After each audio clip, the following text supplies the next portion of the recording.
여러분 안녕하십니까? 이한규 목사입니다. 오늘은 제가 주기도문에 대해서 여러분들에게 좀 말씀을 드리려고 합니다. 또 기회가 되면 사도신경에 대해서도 여러분들에게 좀 말씀을 드리려고 하는데, 많은 분들이 죄에 얽매여 있다가 이제 죄 사함을 받고 나면, 목사님 이제 기도를 어떻게 해야 됩니까? 또 이 교회에서는 왜 예배 때 주기도문이나 사도신경을 하지 않습니까? 이런 질문을 하는 분들이 있습니다. 왜냐하면 거듭나기 전에 교회를 다니고 예배를 참석하고 신앙생활을 하면서 죄를 사해 달라는 기도가 기도의 대부분이었는데, 이제 죄 사함을 받고 나니까 무엇을 위해 어떻게 기도해야 될지를 모르겠습니다. 이런 이야기를 하는 분들이 가끔 있습니다. 워낙 이 주기도문과 사도신경에 대해서 굳어진 고정관념과 종교적인 습관에 젖어 있던 분들이 예배 시간에 주기도문을 이제 외우고 또 사도신경으로 신앙 고백을 하는 것이 당연하고, 또 주기도문이나 사도신경이 마치 이단이냐 아니냐를 구별하는 척도처럼 여겼는데, 주기도문도 안 하고 사도신경도 하지 않으면 혹시 잘못된 교회가 아닌가, 이단이 아닌가, 이런 의구심을 갖는 분들이 있습니다. 그러나 주님께서 사람들이 소위 그 주기도문이라고 일컫는 기도를 가르쳐 주신 배경이나 또 사도신경이 어떻게 형성되고 어떻게 교회에 받아들여졌는지, 또 사도신경이 성경적으로 어떤 문제가 있는지 이 의미를 정확하게 알게 되면 이런 의문은 자연스럽게 해소가 되리라고 믿습니다. 먼저 많은 분들이 이 마태복음 이제 6장 9절 이하에 이제 주기도문이라고 말하는 이 기도가 나오지요. 네, 여러분 이제 주기도문이라는 이 용어도 사실은 잘못된 용어입니다. 여러분, 주기도문, 이 말은 주님의 기도를 문장화한 것, 주의 기도문, 이런 의미가 됩니다. 그래서 여러분, 이 기도의 주체가 주님이 아닙니다. 이건 주의 기도가 아닙니다. 주기도가 될 수 없죠. 자, 이제 주기도문이라고 합시다. 편의상 주기도문, 이제 이 주기도문을 주님께서 가르쳐 주신 배경이 누가복음 11장 1절 이하에 기록이 되어 있습니다.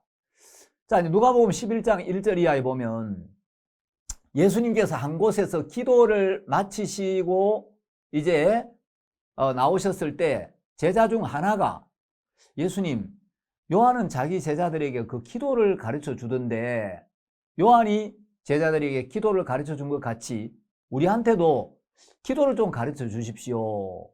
그러니까 주님이 너희는 기도할 때 이렇게 하라 하고 제자들에게 가르쳐 주신 게 이제 주기도문이죠. 그래서 이 기도는 주기도라고 하면 안 되고, 굳이 이름을 붙이자면 주님께서 제자들에게 가르쳐 주셨던 기도, 이렇게 이름을 붙여야 됩니다. 이제 주님께서 제자들에게 가르쳐 주신 그 기도의 내용이 마태복음 6장에도 기록이 되어 있고, 또 누가복음 11장 이제 1절 이하에도 쭉 기록이 되어 있는데, 여러분, 이 기도는 주님 편에서 먼저 이 기도문을 정해서 너희들이 기도를 할 때 이 기도문을 따라 기도를 해라, 이렇게 가르쳐 주신 게 아닙니다. 누가복음 11장 1절 이하에 제가 조금 전에 말씀을 드렸지만, 예수님이 기도를 마치시고 나오니까 그 제자 중 하나가 요한은 제자들에게 기도를 가르쳐 주던데 예수님, 우리도 기도를 좀 가르쳐 주세요. 그러니까 이제 그 한 제자의 요청에 따라 예수님께서 너희는 기도할 때 이렇게 하라 하고 말씀해 주신 겁니다. 모든 성경은 다 성령의 감동으로 기록이 되었죠. 마태복음도 성령의 감동으로 기록이 되었고 누가복음도 성령의 감동으로 기록이 됐는데, 마태복음 6장 9절 이하에 기록된 그 기도의 내용과 누가복음 11장 2절 이하에 기록된 기도의 내용이 꼭 같지는 않습니다. 그래서 마태가 기록한 그 기도문하고 또 누가가 기록한 그 기도의 내용이 조금 차이가 있습니다. 그래서 꼭 마태복음 6장 9절 이하에 기록된 그 문장대로 기도해야 할 필요는 없습니다. 중요한 건 형식이 아니라 기도하는 마음이고 하나님을 믿는 믿음의 기도죠. 자, 근데 이제 우리가 주기도문을 하는 게 맞느냐 안 하는 게 맞느냐 이걸 논하기 전에 먼저 성경에 보면 하나님이 들으시는 기도와 듣지 않으시는 기도가 있습니다. 기도를 하고 안 하고가 중요한 게 아니고 기도를 많이 하고 적게 하는 게 중요한 게 아니고 하나님이 들으시는 기도가 있고 듣지 않으시는 기도가 분명히 성경에 기록되어 있습니다. 요한복음 9장 31절에 보면 하나님이 죄인을 듣지 아니하시고 경건하여 그의 뜻대로 행하는 자는 들으시는 줄 우리가 아나이다. 여러분, 하나님은 죄인의 기도를 듣지 아니하시고, 자, 히브리서 7장 26절에 보면 예수님은 죄인에게서 떠나 계시고 라고 기록되어 있습니다. 여러분, 구약의 이사야 59장 1절 2절에도 보면 여호와의 손이 짧아 구원치 못하심도 아니요 귀가 둔하여 듣지 못하심도 아니라, 하나님이 뭐 때문에 우리를 구원하지 않으시고 하나님이 왜 우리 기도를 듣지 못하시는가? 여호와의 손이 짧아 구원치 못하는 게 아니라는 거예요. 하나님이 우리를 죄악에서 건져주고 싶지만 아이고 얘들아, 내가 너희들을 건져주고 싶은데 내 손이 미치지를 못하는구나. 내 손이 너희들에게까지 닿지를 않아. 하나님의 능력이 부족해서 우리를 구원하지 못하는 게 아니고 귀가 둔하여 듣지 못하시는 게 아니라는 거죠. 여러분, 우리가 막 기도를 큰 소리로 용을 쓰면서 부르짖으면 하나님이 들으시고 조용히 마음으로 기도하면 안 들으시는 게 아닙니다. 여러분, 우리가 주여 믿습니다. 그러면 하나님이 잘 들으시고 주님께서 제 기도를 듣고 계심을 믿습니다. 그렇게 기도하면 안 들으시는 게 아닙니다. 이사야 1장 15절에 보면 너희가 많이 기도할지라도 내가 듣지 아니하리니 하고 기록되어 있습니다. 우리가 기도를 많이 한다고 하나님이 듣는 것도 아닙니다. 자, 하나님은 이사야 59장 1절 2절에서 하나님이 왜 우리를 구원할 수 없고 왜 우리 기도를 듣지 않으시는가? 여호와의 손이 짧아 구원치 못하심도 아니요 귀가 둔하여 듣지 못하심도 아니라, 2절에 보면 우리의 기도를 들을 수 없고 우리를 구원할 수 없는 유일한 이유가 기록되어 있는데, 오직 너희 죄악이 너희와 너희 하나님 사이를 내었고 너희 죄가 그 얼굴을 가리워서 너희를 듣지 않으시게 함이니. 여러분, 오직 너희 죄가 너희와 하나님 사이를 내었고, 그 내었고가 영어 성경에 보면 separated 하고 되어 있습니다. 제가 영어 사전을 자세히 찾아보니까 원래 하나였던 것이 나뉘다, 그게 이제 separate의 의미라고 설명이 되어 있었습니다. 하나님과 우리는 원래 하나였는데 죄가 들어오면서 하나님과 우리가 분리가 되고 나뉘어져 버렸다. 그래서 이제 죄가 그 얼굴을 가리워서 너희를 듣지 않으시게 함이니. 그래서 우리의 기도가 하나님 앞에 상달되고 우리의 기도가 응답이 되려면 먼저 마음에 있는 모든 죄를 깨끗하게 씻음 받아야 합니다. 죄를 깨닫고 자기 생각을 내려놓고 자기 판단을 버리고 자기 기준을 내려놓고 자기를 비워서 하나님의 말씀을 받아들이고 예수님이 십자가에 흘리신 그 피로 우리의 모든 죄를 깨끗하게 씻어주셨다는 이 은혜의 복음을 마음에 받아들여서 의인으로 거듭나야 한다는 거죠.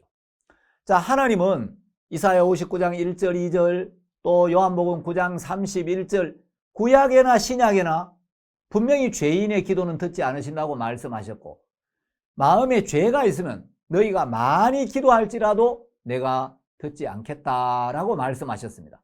그럼 어떤 사람의 기도를 들으시는가? 여러분, 잠언 15장 29절에 보면 여호와는 악인을 멀리하시고 의인의 기도를 들으시느니라 하고 말씀하셨습니다. 하나님은 죄인의 기도를 듣지 아니하시고 의인의 기도를 들으신다고 분명하게 약속하셨기 때문에 여러분이 죄를 가지고는 아무리 열심히, 아무리 간절히, 아무리 많이 기도해도 그 기도는 상달되지 않는다는 걸 분명히 아셔야 됩니다. 그래서 여러분들이 기도를 하기 전에 먼저 죄 사함을 받고 하나님 앞에 기도를 해야 이제 하나님 여러분의 기도를 연락하신다는 거죠. 자, 이제 마태복음 6장에 보면 이제 6장 5절 이하에 또 너희가 기도할 때에 외식하는 자와 같이 되지 말라. 저희는 사람에게 보이려고 회당과 큰 거리 어귀에 서서 기도하기를 좋아하느니라. 그러면서 이제 이 예수님이 9절 이하에서 주기도문을 말씀하시기 전에 먼저 기도의 태도, 성경은 매너라고 되어 있는데 영어로는 이 기도의 자세, 매너 두 가지를 먼저 말씀하셨습니다. 마태복음 6장 5절과 7절에 보면 주님께서 제자들에게 이 기도의 내용을 가르쳐 주시기 전에 먼저 기도의 자세 두 가지를 말씀하셨는데 그 두 가지가 뭐냐? 첫 번째 이제 마태복음 6장 5절에 너희가 기도할 때 외식하는 자와 같이 되지 말라. 여러분, 외식은 사람을 의식해서 형식적으로 기도하지 말라는 거예요. 바깥 외자 꾸밀 식자죠. 사람들에게 보여주기 위하여 형식적으로 하는 기도, 사람을 의식해서 하는 기도, 그런 기도를 하지 말라는 거예요. 하나님을 경외하는 마음으로, 하나님의 약속을 믿는 믿음으로, 하나님의 긍휼을 의지하는 마음으로, 하나님의 은혜를 입고자 하는 마음으로 기도하라는 거예요. 제가 재미있는 이야기를 한번 들은 적이 있습니다. 어떤 교회 어떤 형제가 전혀 신앙생활을 해본 적이 없이 이제 교회를 만나서 복음을 듣고 구원을 받았어요. 하루는 이제 그 목사님께서 예배 시간에 갑자기 이제 이 형제 대표 기도를 시킨 거예요. 이제 교회 성도들이 많지가 않았는데 이 형제는 뭐 목사님께서 갑자기 자기한테 기도를 시킬 거라고 생각도 안 했는데 예고 없이 이제 목사님이 오늘 예배를 위해서 아무개 형제 나와서 기도 한번 드리겠습니다. 그 형제 나와서 기도를 하는데 어떻게 해야 될지 이제 다른 사람 기도할 때는 그냥 아멘 하고 감사한 마음으로 같이 기도에 참여했는데 자기가 이제 기도를 하려고 하니까 어떻게 해야 될지를 모르겠는 거예요. 구원받은 지도 얼마 안 되었고 이 형제가 기도를 하는데 하나님 아버지 그동안 안녕하셨습니까? 저를 구원하시느라고 얼마나 수고가 많으셨습니까? 제 영혼을 사랑하셔서 저를 위하여 하나밖에 없는 아들도 아끼지 아니하고 내어주시고 내 죄 때문에 죄 없는 예수님이 십자가에 못 박혀서 고난을 받으시고 피를 흘려주시고 내 죄를 깨끗하게 씻어주신 것을 감사합니다. 하나님, 저는 하나님 잘 모릅니다. 성경도 잘 모르고 어떻게 하나님을 섬겨야 될지 잘 모르지만 내 죄를 사해 주시고 내 영혼을 구원해 주신 하나님 은혜를 깨달으면서 제 마음에 참 하나님 앞에 감사한 마음이 많은데 제가 앞으로 교회 인도를 받으면서 하나님을 잘 섬길 수 있도록 저를 도와주시기를 바랍니다.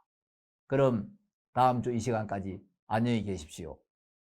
예수님 이름으로 기도드립니다. 아멘. 이렇게 이제 기도를 하는데 형제 자매들이 막 웃음을 참느라고 애를 먹었다는 거예요.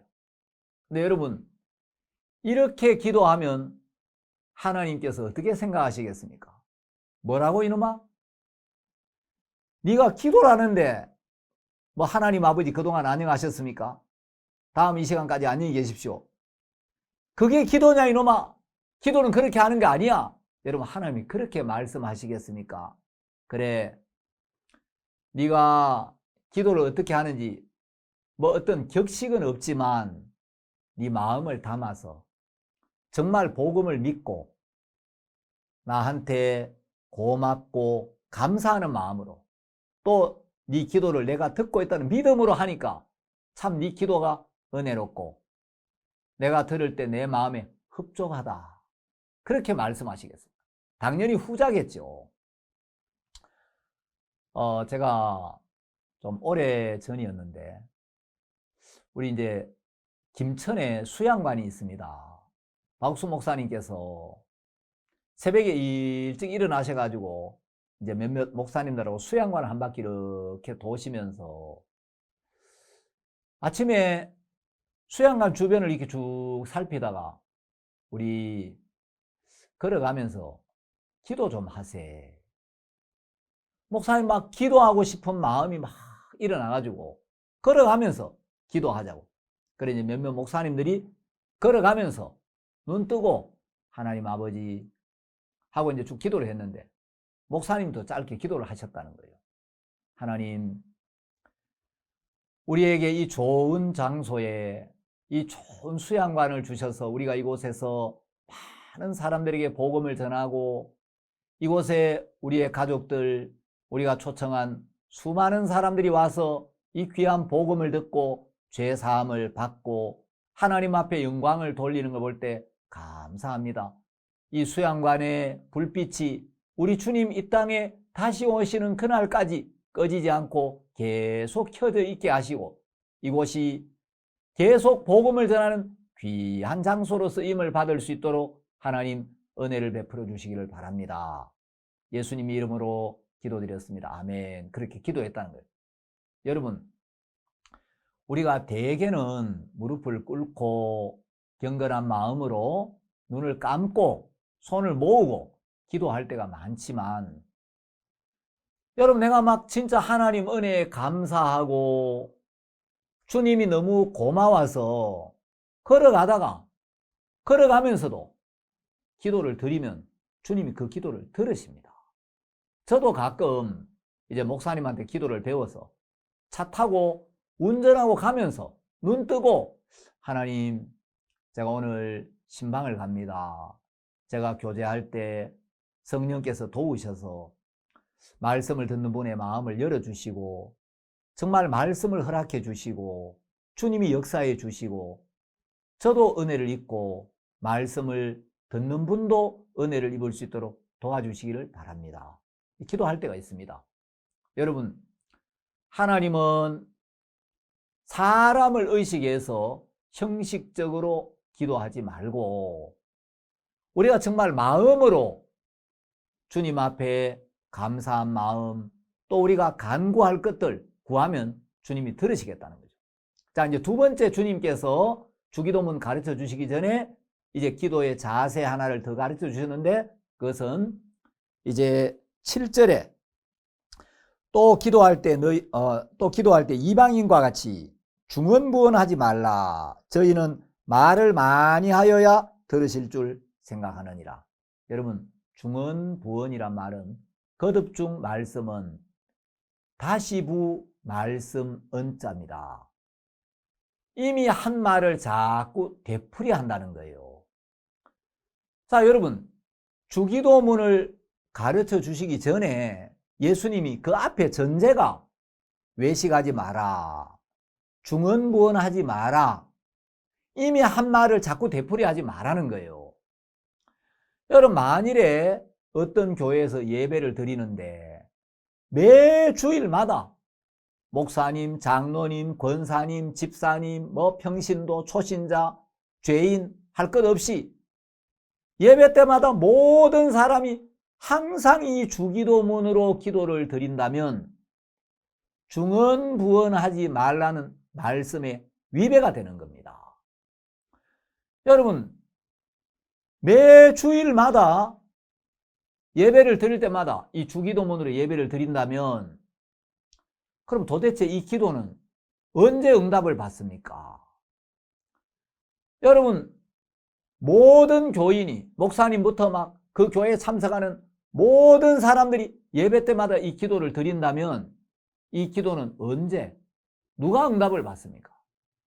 자, 기도는 응답이 될 때까지는 믿음으로 구하고, 하나님께서 응답을 해 주셨으면 응답해 주신 하나님께 감사를 드리고, 또 주의 성령의 인도를 받아서 주님이 구하게 하시는 다른 제목들을 두고 우리가 기도를 해야 될 것입니다.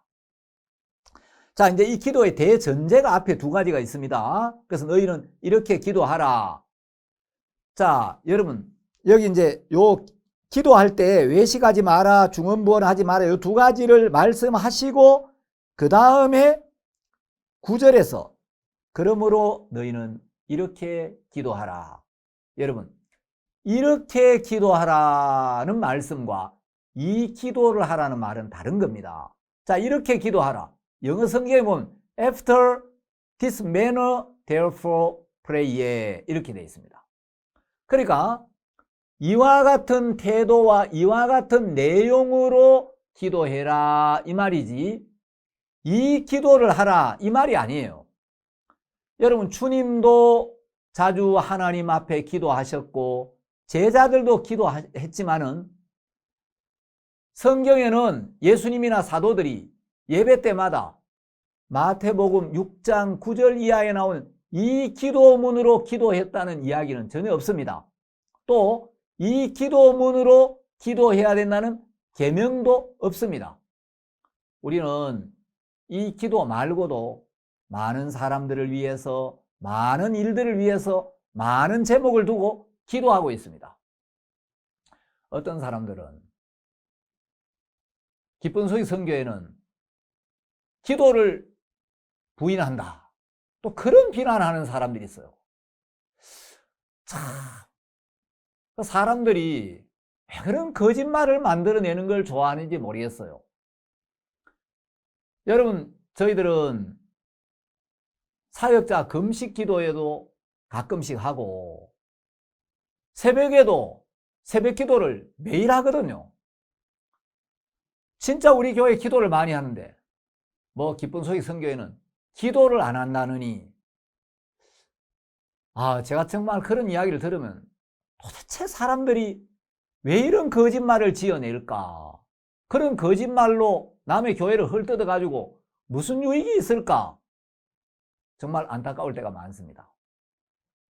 자, 이제 예수님이 제자들에게 이 기도를 가르쳐 주셨습니다. 하늘에 계신 우리 아버지여, 이름이 거룩히 여김을 받으시오며 나라 임하옵시며 뜻이 하늘에서 이룬 것 같이 땅에서도 이루어지이다. 뭐 앞에 다른 건 여러분 다 잘 이해가 가실 겁니다. 근데 여기 뜻이 하늘에서 이룬 것 같이 땅에서도 이루어지이다. 자, 여기 이 뜻은 하나님의 뜻이겠죠. 하나님의 뜻이 하늘에서는 이미 이루어졌다는 거예요. 뜻이 하늘에서 이룬 것 같이 땅에서도 이루어지이다. 자, 하늘에 계신 하나님의 마음 안에는 이미 하나님의 뜻이 서 있고 하나님의 뜻이 디자인이 되어 있는데, 그 하늘에 계신 하나님의 마음 안에 이루어진 하나님의 뜻이 예수님을 통하여 이 땅에서도 그대로 동일하게 성취되고 동일하게 이루어지기를 바랍니다. 이제 그 내용입니다. 자, 그러면 뜻이 하늘에서 이루어졌다. 여러분, 하늘에서 이루어진 하나님의 뜻이 뭡니까? 인간들이 사탄에게 속아서 죄에 빠지고 이제 멸망으로 가고 있는데, 하나님은 인간들을 사랑하셔서 인간들이 사탄에게 속아서 사탄의 종이 되고 죄에 빠져서 그 죄의 삭스로 사망을 당하고 저주를 받고 영원한 지옥에서 세세토록 고통을 받게 내어버려 두시는 게 아니라, 인간들을 사랑하시고 인간들을 불쌍히 여겨서 그 인간들이 사탄에게 속고 있고 죄악 가운데 빠져서 저주와 멸망 아래에 있다는 걸 깨닫게 해서 그들의 생각을 버리고 그들의 길을 버리고 하나님께로 마음을 돌이키는 이 참된 회개를 통해서 이제 하나님 앞으로 돌아오고 하나님 말씀 앞으로 돌아와서 하나님의 말씀을 받아들이고 예수님께서 우리 죄를 씻기 위하여 십자가에 못 박혀 죽으시고 사흘 만에 부활하시고 승천하시고 장차 우리를 데리러 다시 오신다는 이 약속을 믿음으로 받아들여서 우리가 구원을 받기를 바라셨습니다. 우리를 죄에서 사단의 권세에서 구원하시려는 게 하나님의 뜻이었습니다. 자, 하나님은 그 뜻을 세우시고 히브리서 10장 5절에 보면 이 뜻을 조차, 제가 10장 5절 한번 읽어보겠습니다. 이제 히브리서 10장 5절에도 하나님의 뜻이 기록이 된, 여기 죄송합니다. 10장 5절이 아니고 10장 10절입니다. 이 뜻을 조차 예수 그리스도의 몸을 단번에 들이심으로 말미암아 우리가 거룩함을 얻었노라. 자, 이제 하나님이 우리를 죄에서 구원하시고 우리 죄를 씻어주기 위하여 구원의 계획을 세우시고 구원자 예수님을 예비하시고 그 예수님을 보내시고 예수님에게 우리의 모든 죄를 담당시켜서 예수님이 십자가에 못 박혀 죽으심으로 우리의 모든 죄를 영원히 깨끗하게 씻어주시는 게 하나님의 뜻이었습니다. 그래서 이제 히브리서 10장 5절에 보면 그러므로 세상에 임하실 때에 가라사대. 자, 우리를 죄에서 구원하기 위하여 우리의 모든 죄의 벌을 대신 받기 위하여 죄 없는 예수님이 세상에 임하셨습니다. 그래서 이제 하나님은 우리를 구원하려는 계획을 세우시고 예수님을 보내시려는 그 뜻을 세우셨는데 예수님이 이 땅에 오시면 예수님이 십자가에 못 박혀서 피를 흘리시면 우리 인류의 모든 죄가 씻어지게 될 걸 하나님은 이미 보고 계셨습니다. 하나님은 알파와 오메가이시기 때문에. 그래서 이제 하나님이 예수님을 통해 우리의 모든 죄를 씻어주시고 우리를 의롭게 하시고 우리 죄를 사하여 주시려는 그 뜻을 먼저 세우셨는데 사실 그 뜻이 하나님 마음에 섰을 때 하나님은 이미 인간을 향하여 마음을 여셨고 예수님을 보내기 전에 하나님 마음 안에서는 이미 인간의 죄를 사하셨는데 우리는 하나님의 마음을 볼 수가 없고 알 수가 없으니까 하나님이 그리스도를 통해서 그리스도의 십자가로 말미암아 우리를 향한 당신의 사랑을 확증하신 겁니다. 자, 그래서 이제 로마서에 보면 로마서 5장에 이런 말씀이 있습니다. 로마서 5장 8절 우리가 아직 죄인 되었을 때에 그리스도께서 우리를 위하여 죽으심으로 하나님께서 우리에게 대한 자기의 사랑을 확증하셨느니라. 자, 우리가 죄인 되었을 때 그리스도께서 우리를 위하여 죽으심으로 하나님께서 우리에 대한 자기의 사랑을 확증했다. 자, 하나님 마음 안에 원래 사랑이 있었는데 우리는 그 사랑을 모르니까 하나님이 그리스도를 통하여 우리를 향한 그 사랑을 십자가에서 확증을 시켜준 겁니다. 그 사랑은 이미 있었는데 우리가 그걸 모르니까 십자가를 통해서 우리 인생들에게 그 사랑을 보여주시고 나타내시고 확증을 시켜주신 거죠. 그래서 이제 뜻이 하늘에서 이룬 것 같이 땅에서도 이루어지다라는 이 내용은 예수님께서 십자가에 못 박혀 죽으심으로 하나님의 마음 안에 이미 디자인되어 있었던 인류 구원의 뜻이 이 땅에서도 그대로 이루어지기를 바란다. 이런 내용입니다. 그래서 예수님은 예수님은 그 하나님의 선하신 뜻을 따라 이 땅에 오셨고 그 뜻을 따라 당신의 몸을 십자가에 들이심으로 말미암아 우리의 모든 죄값을 치르셨고 우리의 모든 죄를 사하셔서 우리를 영원히 의롭게 했습니다. 그래서 이제 히브리서 10장 10절에 보면 이 뜻을 조차, 이 뜻은 하나님의 뜻이죠. 하나님의 뜻에 따라 예수 그리스도의 몸을 단번에 들이심으로 말미암아 우리가 거룩함을 얻었노라. 자, 우리가 무엇을 해서 거룩함을 얻은 게 아니고 예수님께서 우리의 죄값을 치르심으로, 예수님께서 그 피로 우리의 모든 죄를 씻어 주심으로, 예수님께서 우리를 영원히 의롭게 해주셨기 때문에 그 예수님의 공로로, 예수님의 은혜로 우리가 거룩함을 얻었다. 그래서 이 약속을 믿는 사람을 거룩할 성, 무리도, 성도라고 하는 것입니다. 마음에 있는 죄를 씻은 사람, 예수님이 자기를 의롭게 하신 이 은혜를 깨달은 사람, 그 사람이 성도고 거룩함을 얻은 사람이죠. 자, 골로새서 1장 22절에도 보면 이제는 그의 육체의 죽음으로 말미암아 화목해 하사 너희를 거룩하고 흠없고 책망할 것이 없는 자로 세우고자 하셨으니.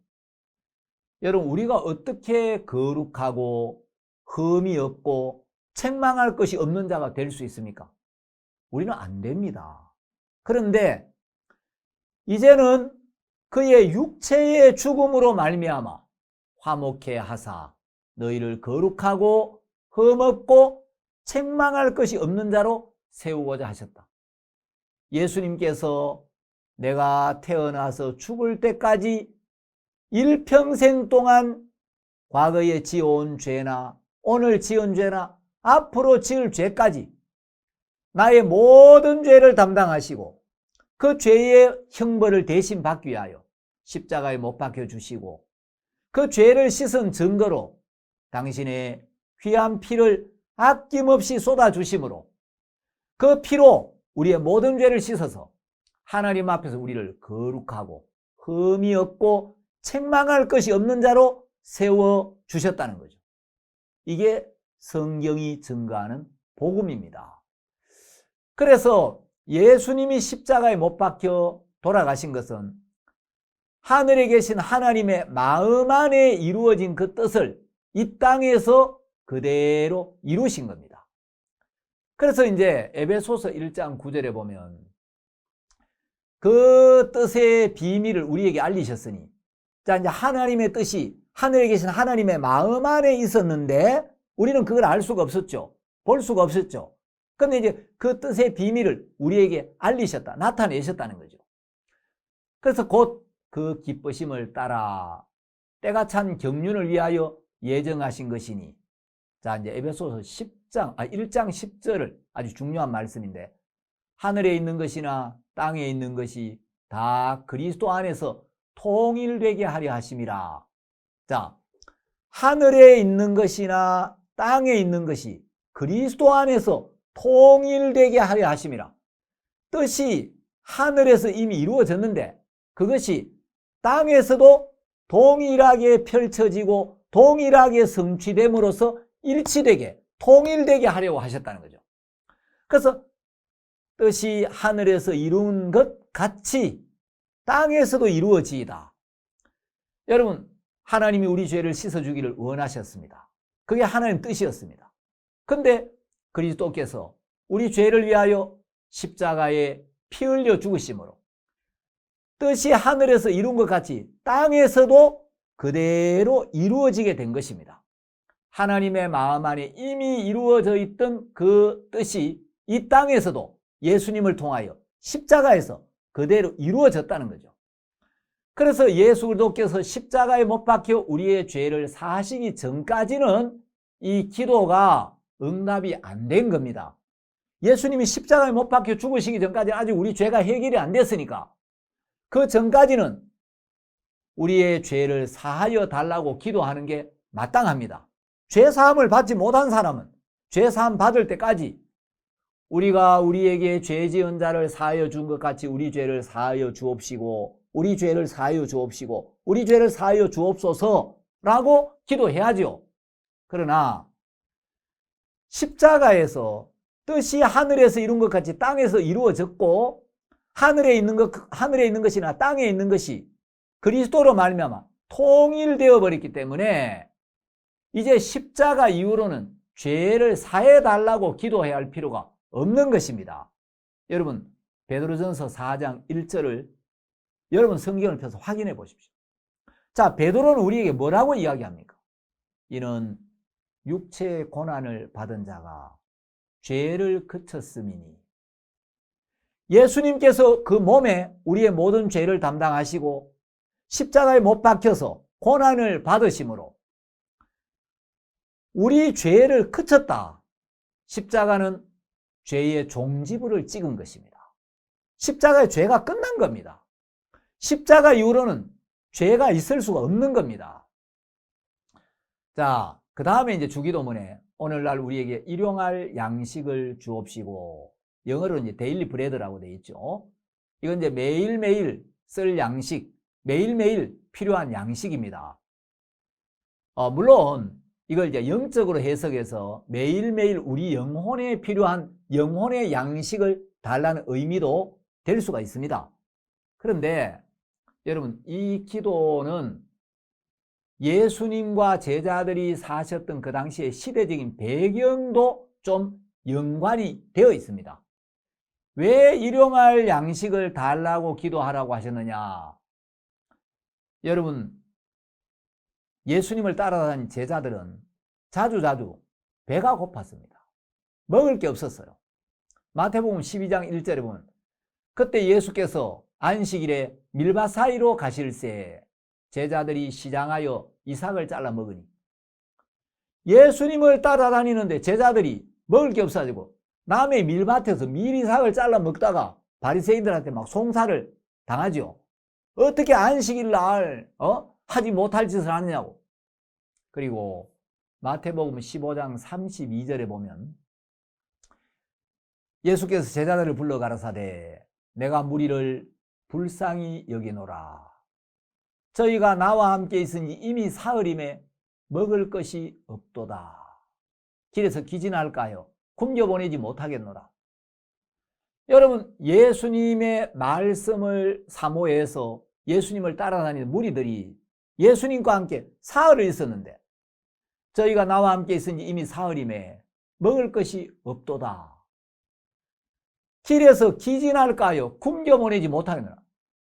여러분, 이 무리들은 예수님의 말씀에 젖어서 그 은혜에 젖어서 신령한 세계의 마음이 젖어서 배고픈 것도 잊어버리고 사흘이 됐는데 예수님이 이 사람들 그냥 돌려보내면 길에서 기진하겠다. 자, 그 당시에 예수님을 따라다니던 제자들은 먹을 게 없었습니다. 그래서 예수님은 너희들이 일용할 양식을 달라고 아버지께 구해라. 여러분, 예수님 당시에 예수님을 따라다니는 그 제자들은 오늘날 의식주가 풍족한 우리하고 사정이 달랐습니다. 자기 집에 몇 날 며칠 먹을 양식이 쌓여 있는데 오늘날 우리에게 일용할 양식을 주옵시고. 그러면 여러분, 이 기도하고 안 맞죠. 양식이 없는 사람이 양식을 구해야죠. 여러분, 만일에 하나님이 정말 영적이든 육신적이든 그날 말씀을 주셨다면, 또 일용할 양식이 충분히 비축되어 있다면 하나님, 참 우리가 좋은 시대를 만나서 우리 육신에 필요한 양식도 걱정할 필요가 없이 우리에게 이런 풍성한 양식을 주셔서 감사합니다. 또 주일날 말씀을 읽는데 또 기도하는데 하나님이 주신 말씀이 있다면 하나님, 정말 오늘 제가 성경을 읽는 가운데 기도하는 가운데 이렇게 복된 영혼의 양식을 주셔서 감사합니다. 그래야 되겠죠. 그런데 주일 예배 때 온 교인들이 의식주에 부족함이 있는 것도 아니고 정말 성령의 인도를 받는다면 또 하나님께 말씀을 받은 사람들, 영혼의 양식을 받은 사람들도 많이 있어야 될 텐데 모든 사람들이 오늘날 우리에게 일용할 양식을 주옵시고 오늘날 우리에게 일용할 양식을 주옵시고. 여러분, 이게 말이 됩니까? 자, 그 다음에 이제 12절에 보면 우리가 우리에게 죄 지은 자를 사하여 준 것 같이 우리 죄를 사하여 주옵시고. 사실상 복음을 듣고 난 뒤에 많은 사람들이 가장 이제 궁금해하고 또 왜 예수님은 우리가 우리에게 죄 지은 자를 사하여 준 것 같이 우리 죄를 사하여 주옵시고 라고 기도하라고 하셨는데 왜 우리가 주기도문을 안 합니까?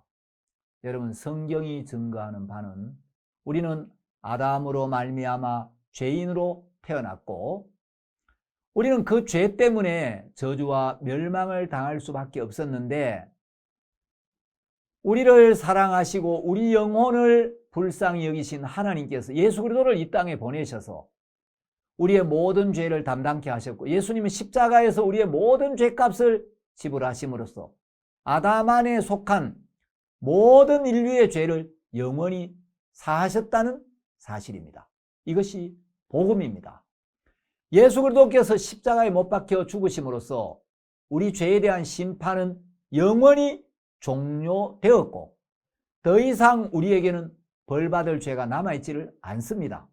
주님께서 십자가에 돌아가실 때 다 이루었다라고 하신 말씀은 당신을 보내신 하나님의 뜻, 즉 온 인류를 죄악에서 온전히 구원하시는 일을 다 이루었다, 끝냈다. 그래서 영어로는 it is finished 하고 되어 있죠. 이 말씀은 우리의 모든 죄값을 온전히 갚으셨다는 약속입니다. 사랑하는 우리 주님께서 우리를 위해 십자가에 피를 흘려서 우리를 영원히 의롭게 했다고 하나님께서 이 약속의 보증인이 되신 겁니다. 여러분 히브리서 9장 12절에 보면 오직 자기 피로 영원한 속죄를 이루사 예수님의 피로 우리의 죄가 영원토록 사해졌다는 겁니다. 로마서 5장 9절에 보시면 그러면 이제 우리가 그 피를 인하여 의롭다 하심을 얻었은즉 예수님의 피로 인하여 우리 죄가 씻어지고 우리가 깨끗해져서 의롭다 하심을 얻었다. 골로새서 2장 13절에 보면 우리에게 모든 죄를 사하시고 자 이렇게 기록이 되어 있습니다. 그럼 왜 마태복음 6장에서 주님은 죄를 사하여 달라는 기도를 하라고 말씀하셨나? 자 성경을 보시면 그냥 죄를 사해 달라는 기도를 하라고 말씀하신 게 아니고 그 앞에 조건이 하나 붙어 있습니다.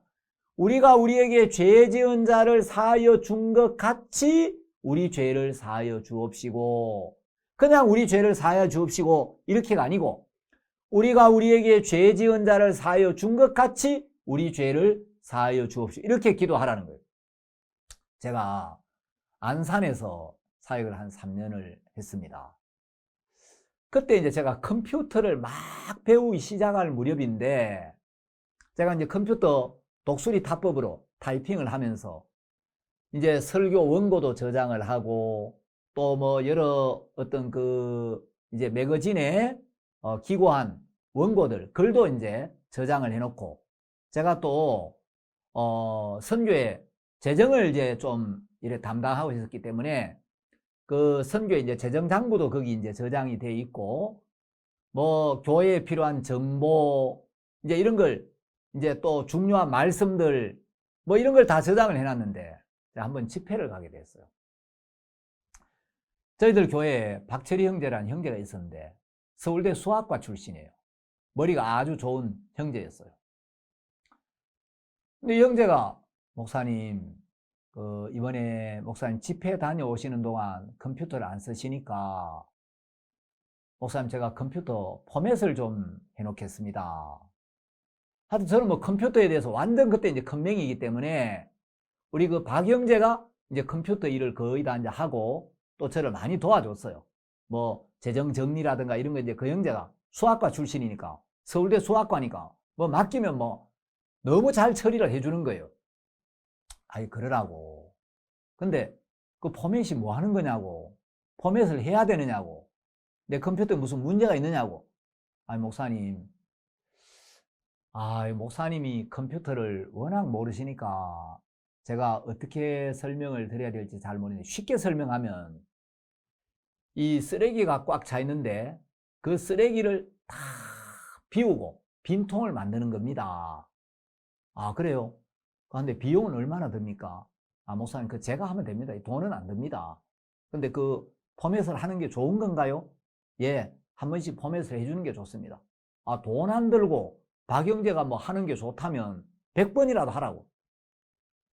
그래서 제가 이제 집회를 갔다 왔어요. 집회를 좀 멀리 갔다 와가지고 밤에 제가 이제 한 3시쯤 교회에 도착했는데 오늘 너무 피곤해가지고 내일 새벽기도 하겠나, 내가 좀 못 일어날지 모르겠다. 근데 이제 제가 늦잠을 좀 잤어요. 제 아내가 저를 깨웠습니다. 여보, 당신 먼데 집회 갔다가 피곤한 줄 내가 아는데 박철희 형제가 당신 만나려고 아침에 좀 일찍 와서 기다리고 있는데 당신 좀 피곤하지만 잠깐 좀 만나보지요. 그래서 제가 이제 세면도 못하고 뿌시시해가지고 막 머리 얼른 따듬고, 박 형제, 아이고 잘 지냈어요? 아침부터 웬일이에요? 내가 어제 집회 갔다 와 좀 피곤해서 늦잠을 좀 잤네요. 목사님, 제가 죽을 죄를 졌습니다. 무슨 죄를? 목사님, 제가 목사님 포맷을 하면서 자료를 백업을 시켜놓고 포맷을 해야 되는데 제가 백업을 시킨다고 시켰는데 실수를 해가지고 목사님 자료가 다 날아가 버렸습니다. 제가 잠이 확 깨는 거예요. 박영재 뭐라고? 내 컴퓨터에 저장된 자료가 다 날아갔다고? 그거 날리면 안 돼요. 그걸 왜 날려? 좀 잘하지. 제가 막 화도 좀 나고, 그렇다고 이 형제 또 많이 도와줬는데 화를 막 벌컥 낼 수도 없고 속에서는 화가 나는데 이걸 좀 잘하지. 서울대까지 나온 사람이 어떻게 그걸 그렇게 했어요? 목사님 죄송합니다. 이 형제가 지금은 이제 우리 교회 사역자입니다. 얼굴이 이제 이 형제가 누나들 틈에서 외동아들로 자랐어요. 아주 여성스러워요. 그러니까 말하는 것도 여성스럽고 얌전하고 이런데 얼굴이 빨개지면서 목사님 죄송합니다. 박인재 그거 다시 복구 못 시키는가요? 그 찾을 수 있는지 아주 그 컴퓨터 전문가한테 한번 물어보고 거기 내 설교 자료, 예화, 뭐 집회 말씀, 또 교회 정보, 또 뭐 내가 그 담당하는 재정 자료 다 들어있는데 그거 돈을 몇십만 원 들여서라도 찾을 수 있으면 내가 찾고 싶으니까 전문 업체 한번 물어보세요. 알겠습니다. 그리고 이제 저녁에 이 형제가 다시 교회를 왔어요. 목사님, 제가 이 컴퓨터 이제 포맷으로 날아간 자료를 복구하는 업체 아주 전문가들에게 물어봤는데 포맷을 하고 거기에 다른 자료를 깔지 않았으면 복구가 가능하답니다. 근데 포맷을 하고 다른 자료를 깔았으면 이건 영원히 복구가 불가능하답니다. 쉽게 설명해서 쓰레기통을 다 비우고 거기 딴 걸 안 담았으면 그 쓰레기를 다시 담을 수 있다는 거예요. 근데 쓰레기통을 비우고 거기에 딴 걸 담아버렸으면 이건 영원히 복구가 안 된다는 거예요. 그 박인재는 포맷하고 나서 그 딴 거 깔았어요 그래? 목사님, 제가 이미 다른 걸 깔아버렸습니다. 이 복구가 불가능한 거예요. 제가 아깝지만 아깝다고 또 형제를 원망한다고 이 자료를 살릴 수가 없는 거예요. 제가 이 형제가 좀 실수를 했지만 뭐 고의로 그런 것도 아니고 또 그동안 제가 하는 모든 일을 많이 도와주고 또 컴퓨터에 대해서 제가 그 형제를 통해 많이 배웠는데 또 교회 일꾼이에요. 그래서 하나님이 그 저장해 놓은 자료 그거 의지하지 말고 이제 집회에 가면 그때 하나님이 마음을 이끌어 주시고 필요한 말씀을 주실 테니까 하나님 의지해서 하라고 하시는가 보다. 그래서 제가 그 형제한테 막 새벽에는 좀 짜증을 좀 냈는데 복구가 불가능하다고 이야기를 해서 어차피 안 되는 거 내가 아까워하면 뭐하며 형제를 원망하면 무슨 유익이 있겠는가. 형제가 얼마나 나보다 더 미안하고 나한테 얼마나 부담스럽겠나. 그래서 제가 마음을 딱 비웠습니다. 박영재, 내가 이 일에도 하나님을 깨끗하게 인정하고 복구가 안 되면 나도 이거 마음을 딱 비울 테니까 박영재 앞으로 나 대할 때 미안해 하지 말고 내가 모든 죄를 용서했으니까 이제 부담 갖고 나오지 말고 예전처럼 자유롭게 교회 섬기고 복음의 일을 좀 하도록 하세요. 알겠습니다. 그런데도 이영재가 여전히 그 미안한 마음에서 못 내려놓는 거예요. 그 저를 대할 때 예전처럼 자유롭지가 않고 좀 부담스러운 거예요. 그래서 제가 박영재 일로 와요. 박영재 나한테 부담 갖지 말고 나한테 미안한 마음, 내가 실수했어, 내가 잘못했어, 목사님 그 모아놓은 예화, 말씀, 설교 자료, 교회 정보 그거 다 날려서 내가 목사님 대하는 게 좀 부담스러워. 그 마음 다 포맷시켜버려요. 그것도 포맷시켜. 알겠습니다. 알겠습니다 해도 제가 볼 때 이영재가 여전히 자유롭지가 않은 거예요. 저는 이제 완전히 용서를 했어요.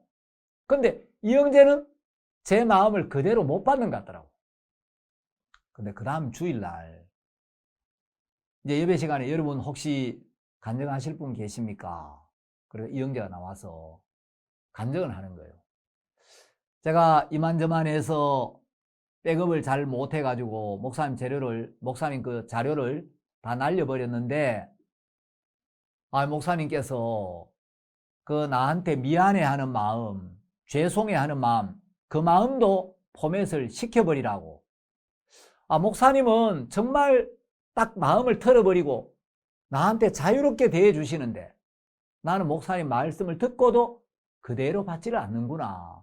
여전히 내 마음으로 살지 내 마음 부인하고 내가 목사님 마음을 받지를 않는구나. 목사님 다 용서했다 그러면 용서가 된 건데 목사님은 용서하셨지만 그래도 내가 목사님한테 너무 큰 잘못을 했어.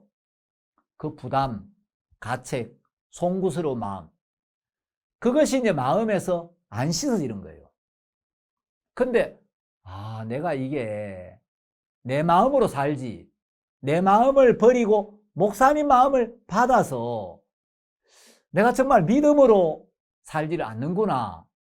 그래서 여러분, 제가 잘못했지만 목사님께서 모든 걸 용서한다고 약속하셨고 이제 미안한 마음, 양심의 가책 그것도 다 포맷시키라고 하셨기 때문에 저도 목사님 말씀을 믿음으로 받아서 미안한 마음 포맷시켜버렸습니다. 이제 더 이상 거기 안 매이고 이제 목사님 앞에 쭈뼛쭈뼛 머뭇머뭇 그렇게 안 하기로 했습니다. 간증을 하는데 제가 참 고맙고 기쁘더라고요. 여러분, 제가 박영재 내가 그거 다 용서했으니까 박영재 이제 나한테 부담 느끼지 말고 자유롭게 나와요. 제가 용서를 했어요. 그래 놓고 다음에 또 그 다음날 만나가지고 박영재 저 백업을 좀 똑바로 하지 말이야. 그 자료 그 어떤 자료인데 그거 내가 몇십 년 동안 모은 자료인데 그걸 날리면 어떡해? 목사님 죄송합니다. 내가 용서합니다. 이제 용서했으니까 다음부터 자유롭게 나오세요. 알겠습니다. 그 다음에 또 만났어요. 박영재 내가 그 용서해 줬지만 생각하니까 너무 아깝네. 내가 생각하니까 박영재 저래 띠란 사람이 서울대를 어떻게 들어갔지? 내가 막 그런 생각이 올라와서 내가 화가 나는데 박영재 그 자료가 어떻게 할 거예요? 만일에 여러분 내가 이렇게 이야기한다면 우리가 우리에게 죄 지은 자를 사하여 준 게 아니죠. 여러분 거기 나날의 주에 보면 우리가 우리에게 빚진 자를 탕감하여 준 것 같이 우리의 빚도 탕감하여 주옵시고 이런 의미라고 이런 의미로도 해석될 수 있다고 난하주에 설명이 되어 있습니다. 어떤 사람이 나에게 잘못을 저질렀는데 내가 조건 없이 그 사람의 죄를 사해 줬다고 해봅시다. 자, 내가 이제 당신의 모든 허물과 죄를 용서했습니다. 내가 다시는 그 죄를 탓하지 않겠습니다. 그리고 다시는 그 죄를 기억지 않겠습니다. 이제 당신도 그 문제 잊어버리십시오. 약속을 했습니다. 그런데 이제 우리가 우리에게 죄 지은 자를 사하여 준 거지요. 그래 놓고 내가 또 다음에 만났을 때 당신 그때 나한테 잘못한 거 그거 알고 있지요?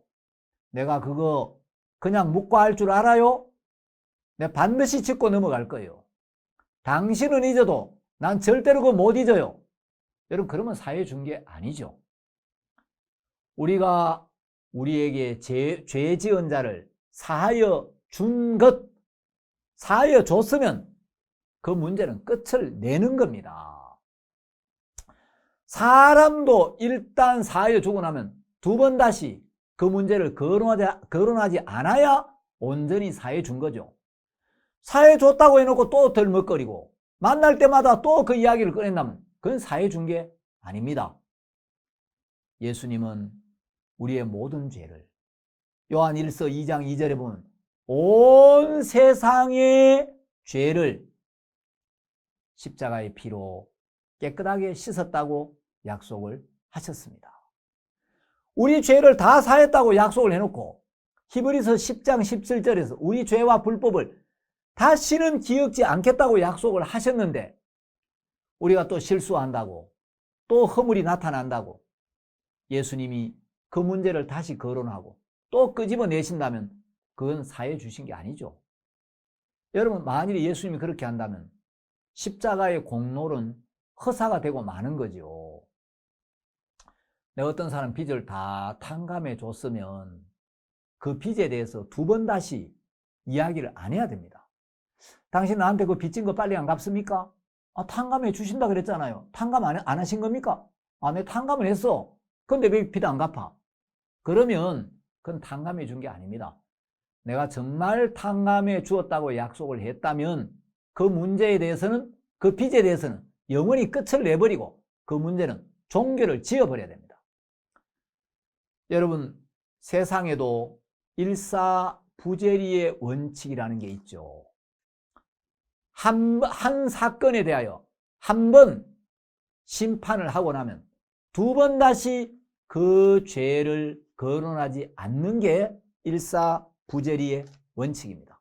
예수님은 십자가에서 우리의 모든 죄를 단번에 영원히 사하셨습니다. 이건 제 말이 아니고 성경에 기록된 하나님의 약속이고 이 약속의 보증인이 하나님이십니다. 여러분, 히브리서에 보면 히브리서 6장이지 싶은데 6장 16절에 보면 사람들은 자기보다 더 큰 자를 가리켜 맹세하나니, 맹세는 저희 다투는 모든 일의 최후 확정이니라. 여러분, 최후 확정, 하나님의 말씀은 최후 확정이에요. 하나님 우리 죄를 기억지 않는다면 그건 최후 확정입니다. 끝난 거예요. 그래서 주님은 십자가에서 우리의 모든 죄를 사하여 주셨고 이제 주님께서 제자들에게 가르쳐 주신 그 기도가 십자가에서 응답이 된 겁니다. 우리 죄가 십자가에서 끝이 나기 전까지는 우리가 우리에게 죄 지은 자를 사하여 준 것 같이 우리 죄를 사하여 주옵시고 라고 기도를 해야 되지만 그 기도의 응답이 바로 십자가였다는 거죠. 여러분, 십자가에서 우리의 죄값을 지불하시지 않았습니까? 십자가에서 우리의 모든 죄를 씻었지 않습니까? 그래서 예수님이 다 이루었다라고 말씀하셨습니다. 이제 우리는 그 약속을 믿는 믿음으로 하나님 앞에 나아가 기도하고 하나님과 사귐을 가지고 하나님께 감사와 영광을 돌릴 수가 있게 된 겁니다. 자, 주기도문에서 또 제가 이제 하나 이야기하고 싶은 게 그 뒤에 보면 나라와 권세와 영광이 아버지께 영원히 있사옵나이다 이렇게 되어 있습니다. 13절에. 근데 마태복음에는 대개라는 말이 없어요. 자, 마태복음에는 대개 나라와 권세와 영광이 아버지께 영원히 있사옵나이다. 이 대개라는 말이 없습니다. 자, 누가복음에도 없어요. 그런데 찬송가에 보면 대개 나라와 권세와 영광이 아버지께 영원히 있사옵나이다. 성경에 없는 대개가 찬송가에 들어가 있어요. 여러분, 성경이 없는 거는 보태면 안 됩니다. 근데 이 주기도문에 대개가 왜 쓰이게 되었는가? 원래 중국어 성경에 대개가 들어가 있어요. 이 한자 이제 대개, 우리가 대략 이런 의미가 아니에요. 이 한자로 구분되어 있어요. 원래 중국어 성경에 쓰였던 건데, 이제 성경 번역 초기에 이 중국식 번역을 그대로 받아들여가지고 대개라는 걸 한국 찬송가 껍데기에다가 붙여놓은 겁니다. 이 찬송가 어디 있는가 모르겠네요. 아, 여기 안 보이네. 자, 여러분, 근데 이제 다른 성경들, 뭐 개일역, 개역, 새번역, 공동번역에는 대개라는 말이 없습니다. 근데 이제 이 1936년 이후의 성경 번역에는 대개라는 말이 없는데, 옛날 이 중국식 이제 번역을 받아들여가지고 대개라고 이렇게 했는데, 이 대개가 헬라어에는 원래 호티라고 되어 있는데, 영어로는 for, because 이런 뜻입니다. 그 대개라는 말은 이제 한자의 큰 대자, 이제 이 개자는 뭐냐면, 대개는 큰 원칙으로 보건대 이런 뜻의 접속 어구입니다. 현대식으로 말하자면 왜 그런가 하면 이런 의미인데, 성경에는 이게 없어요. 그러니까 이제 성경이 없는데 오늘날 많은 사람이 주기도문을 외우면서 예배 시간에 대개 나라와 권세와 영광이 아버지께 영원히, 저도 그렇게 많이 했어요. 근데 한국의 대다수 교인들은 대개라는 말이 대략, 대개, 이제 대체로 이런 뜻인 줄로 알고 있는 사람들이 많아요. 많은 사람들이 성경을 주의 깊게 보지 않고 성경도 정확하게 가르치지 않는 목회자들의 가르침을 그대로 따르면서 그래도 자기들이 말씀 중심이네, 정통 교단이네 하는 고집 속에 있는 사람들이 많습니다. 사실 오늘날 많은 교회에서 사람들이 예배 때마다 이 주기도문으로 기도를 하고 사도신경으로 신앙 고백을 하는데, 그 내용에 대한 무지도 문제지만 사실 이게 현실적으로 가장 큰 문제 중에 하나가 이 주기도문을 암송하는 게 공연불처럼 형식화되어 가고 있다는 거죠. 여러분, 정말 이 기도의 내용을 하나하나 생각하고 마음으로 묵상하면서 의미를 알고 기도를 해야 되는 것입니다.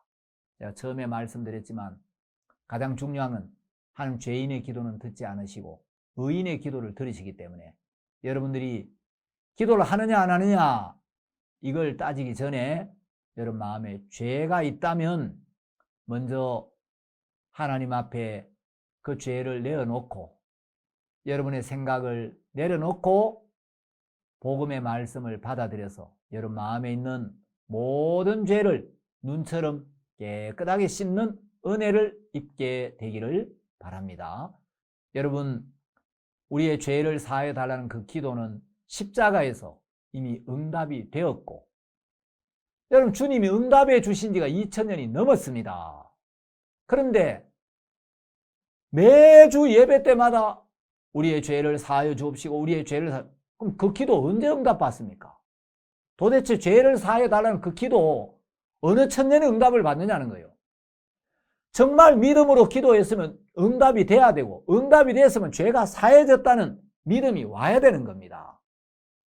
여러분들이 이런 부분을 잘 아시고 정말 믿음을 가지고 하나님이 기쁘게 받으실 수 있는 기도를 드리시게 되고, 여러분 정말 내가 이 문제를 두고 기도했는데 하나님이 이렇게 기도에 응답하셨다.